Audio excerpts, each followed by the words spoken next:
Bonjour.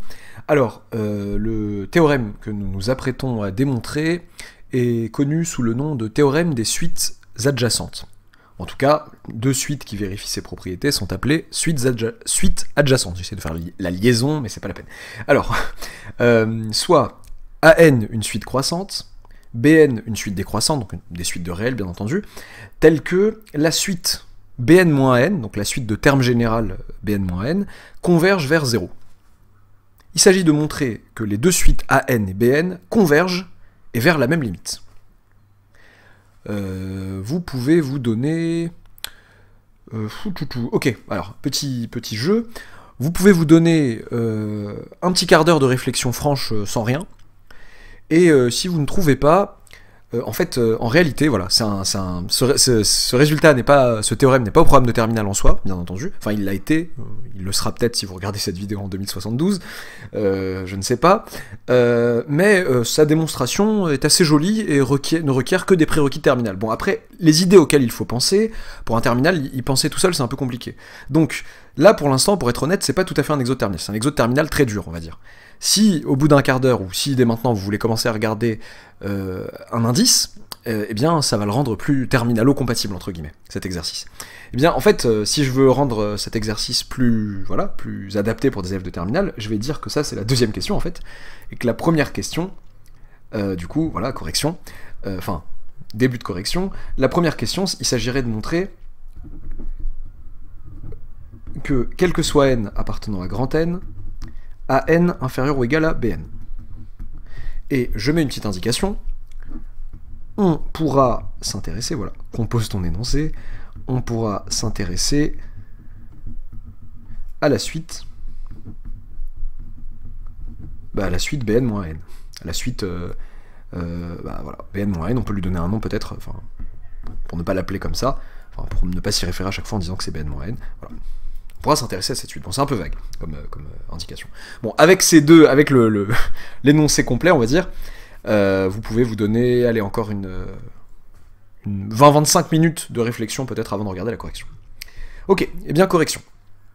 Comment montrer que pour tout n appartenant à grand N, A est inférieur ou égal à Bn. Alors, ça peut paraître intuitif, hein, de se dire, attendez, mais comment ça, qu'est-ce qu'il faut montrer en fait?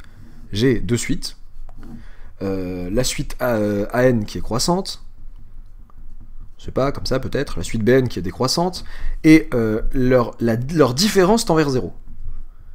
Donc il peut sembler relativement intuitif que les deux convergent vers la même limite. Attention, à ce stade, je n'ai pas dit que Bn convergeait et que An convergeait, j'ai dit que limite, quand n plus infini de Bn moins n égale 0. Ça veut pas dire en soi que Bn a une limite et que An a une limite. Dans une autre situation, prenez Bn égale n carré, An égale n carré, vous faites n carré moins n carré, ça fait tout le temps 0, et donc ça converge vers 0, en tant que suite.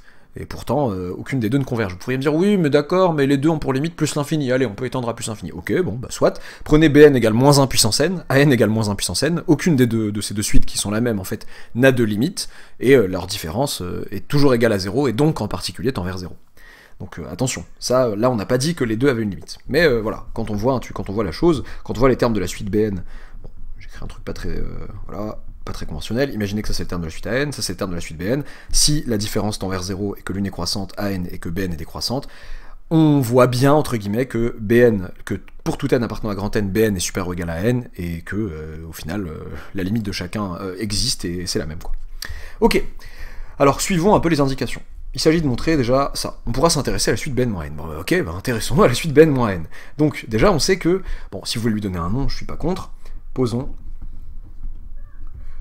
quel que soit n appartenant à grand N, Cn égale Bn-n. Comme ça, on peut s'y référer comme étant la suite Cn. Donc qu'est-ce qu'on sait sur la suite Cn? Déjà, on sait que limite, quand n tend vers plus l'infini de Cn égale 0, c'est l'énoncé qui me le dit, ça.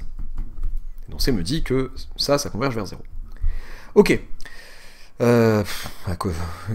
S'intéresser, il en a de belles, l'énoncé, il me dit, on pourra s'intéresser à la suite Bn-n. Bon, l'énoncé, c'est moi. Bon, c'est un peu... dédoublement de personnalité. Alors, on pourra s'intéresser à la suite Bn-n. Comment ça, s'intéresser? Qu'est-ce qu'on peut faire avec une suite? Qu'est-ce qu'on peut regarder? Comment on peut étudier une suite? Bon, on a sa limite. Est-ce qu'on pourrait pas voir ses variations? On pourrait me dire, mais pourquoi? Regardons ces variations, on n'a pas grand-chose d'autre à faire. Donc, étudions les variations de la suite Cn. Comment on étudie les variations d'une suite? souvent ce qu'on fait c'est Cn plus 1 moins Cn, quoi. On regarde le signe de Cn plus 1 moins Cn pour tout n. Que fait Cn plus 1 moins Cn? Cn plus 1 moins Cn, c'est Bn plus 1 moins An plus 1 moins Bn moins An. Qu'est-ce que ça nous fait?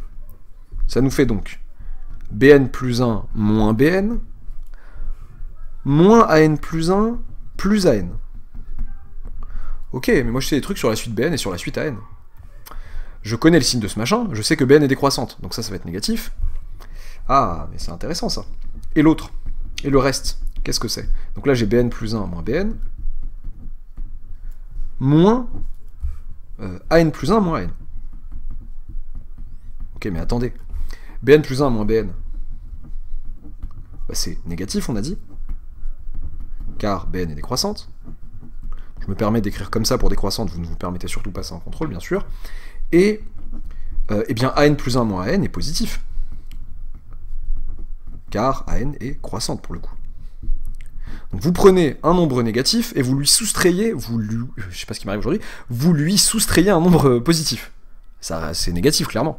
Ou alors, c'est comme si on disait, j'ai un nombre négatif et je lui ajoute un nombre négatif, qui est lui en l'occurrence.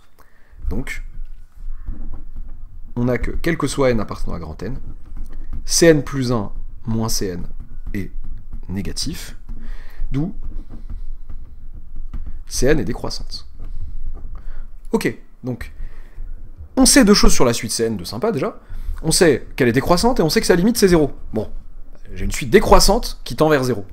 Donc, avec ces deux informations, voilà qui est sympathique.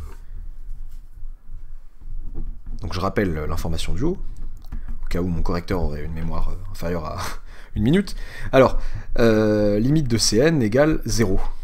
Et donc, ça veut dire que quel que soit n appartenant à grand N, Cn est positif ou nul.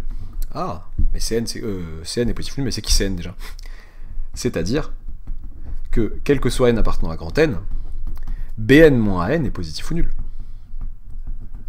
C'est-à-dire en fait que, quel que soit n appartenant à grand N, An inférieur ou égal à Bn. J'ai le début de la démo. Ça peut sembler complètement intuitif de se dire, oui, mais pour tout n appartenant à grand N, n inférieur à Bn, avec cette disposition. Mais voilà, là on l'a prouvé clairement. Comment, maintenant, montrer que An et Bn convergent vers la même limite? Autrement dit, il y a deux ingrédients dans la soupe, ça veut pas dire qu'il faut les faire séparément, ça dépend, peut-être que oui, peut-être que non. Bon, là, en l'occurrence, on verra que oui, mais quand on pose une question, on nous dit de montrer que machin converge et de déterminer sa limite, ça ne veut pas forcément dire qu'on le fait séparément. On peut parfois faire d'une pierre deux coups, faire un calcul et oh, regardez, sa limite c'est machin. Mais on peut aussi devoir montrer la convergence et montrer que c'est la même limite. Bon, en l'occurrence, ici, on va temporiser, on n'a pas grand-chose à faire en termes de calcul. Qu'est-ce qu'on sait sur An et qu'est-ce qu'on sait sur Bn qui permettent de montrer que ces suites sont convergentes? Hop, pardon. Alors, cette feuille encore utilisable, utilisons-la. Cette page même, plus précisément. Alors, montrons que An et Bn convergent à la même limite. Bon, bah, qu'est-ce que je sais à ce stade?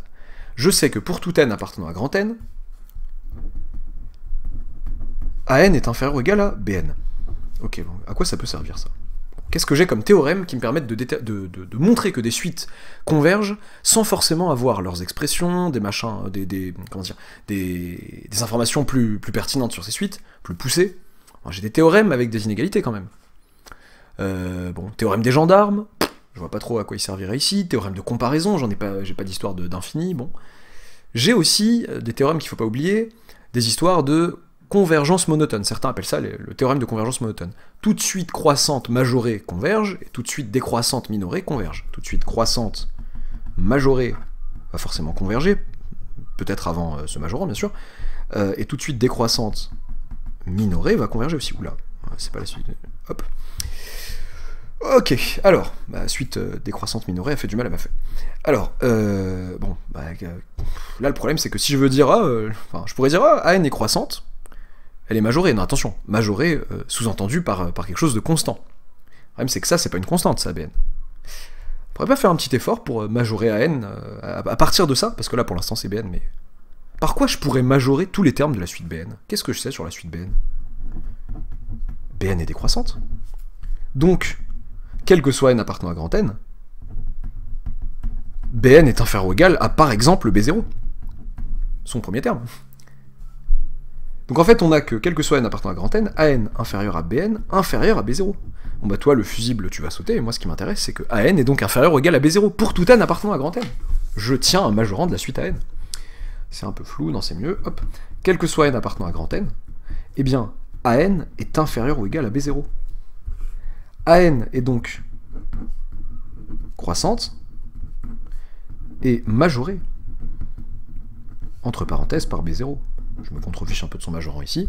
Donc, AN converge, alors le N et le V sont télescopés un peu, converge vers un réel, L.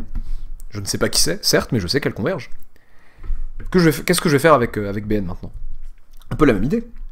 Quel que soit N appartenant à grand N, A0 plus petit ou égal à AN, plus petit ou égal à BN. Bah oui, cette fois-ci, je voudrais minorer BN, la suite BN. Bah, je peux pas dire minorer par AN, non. Mais je peux dire que, comme AN est croissante, j'ai pas oublié une parenthèse sur une suite à un moment, j'ai pas l'impression. En parlant de la suite en entier, non. Ça m'étonnerait de moi, mais ça peut arriver.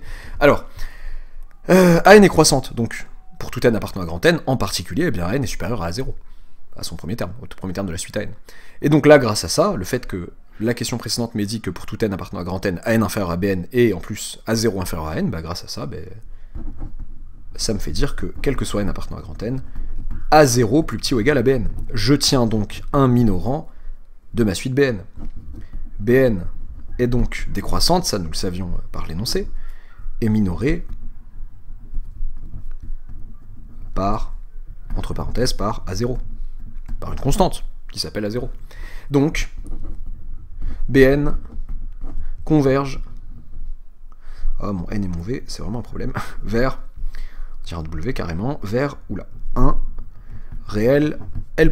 J'ai aucune raison de penser pour l'instant que c'est L, je ne sais pas, je ne l'ai pas encore prouvé en tout cas. Ok, comment prouver que L égale L'? Là, on a quasiment fini, on a prouvé que les deux convergeaient vers chacune un réel, mais pourquoi ça serait le même? Bah, reprenons notre information de départ. Nous savons que la limite, quand n tend vers plus l'infini, de Bn moins n, bah que cette limite existe et qu'elle vaut 0. Oui, mais maintenant que je sais, tout à l'heure je vous avais parlé de n carré moins n carré, 1 sur n, moins 1 puissance n, pardon, moins 1 puissance n, certes. Mais là, je sais que les deux convergent. Que Bn converge vers L' et que An converge vers L. À part somme de limites, bon, là c'est une différence, ça ne revient même qu'une somme, par somme de limites, eh bien, cette fois-ci, je peux dire que la limite, ce que je pouvais pas dire au début de l'exercice, la limite quand n tend vers plus l'infini de Bn moins n, pardon, Cn quoi, eh bien c'est, de Cn je veux dire, c'est L' moins L, puisque celle-ci tend vers L' et celle-ci tend vers L. Bon, vous avez donc que cette suite tend vers 0 et qu'elle tend vers L' moins L. Bon bah, par unicité de la limite, autrement dit, bah, si j'ai une limite, j'en ai qu'une seule, quoi. Si une suite admet une limite, elle en a qu'une seule. Par unicité de la limite, eh bien on a que L' moins L égale 0. Donc L égale L', ou L' égale L. Autrement dit, eh bien, AN et Bn convergent bien vers la même limite. J'écris moins bien que d'habitude. Hop. Voilà, notre fameux théorème des suites adjacentes. On dit que ces suites, en fait, sont adjacentes. Une suite croissante, l'autre décroissante, est telle que la limite de leur différence tend vers, est égale à 0, vous voyez, limite tend vers, il faut pas le dire à l'oral ça, soit la limite est égale à, soit la différence tend vers. Pas de redondance. Eh bien, deux suites qui vérifient ça sont appelées des suites adjacentes, et le théorème des suites adjacentes permet de dire qu'en fait, elles convergent toutes les deux et ont la même limite. Voilà, avant de vous quitter, alors vous trouverez en lien en description de la vidéo un exercice de terminale qui ne parle pas de suite adjacente à proprement parler, mais qui fait intervenir sans le dire des suites adjacentes, avec une récurrence croisée plutôt sympathique, avec une suite AN, une suite BN qui s'entremêlent les pinceaux dans leur définition par récurrence. N'hésitez pas à regarder ça. Et oui, cet exercice-ci, franchement, voilà, avec les indications, ça devient un exercice de terminale un peu astucieux quand même, mais voilà, vous avez vu qu'il n'y avait que des prérequis de terminale a priori pour y arriver. Voilà, à bientôt pour une nouvelle vidéo.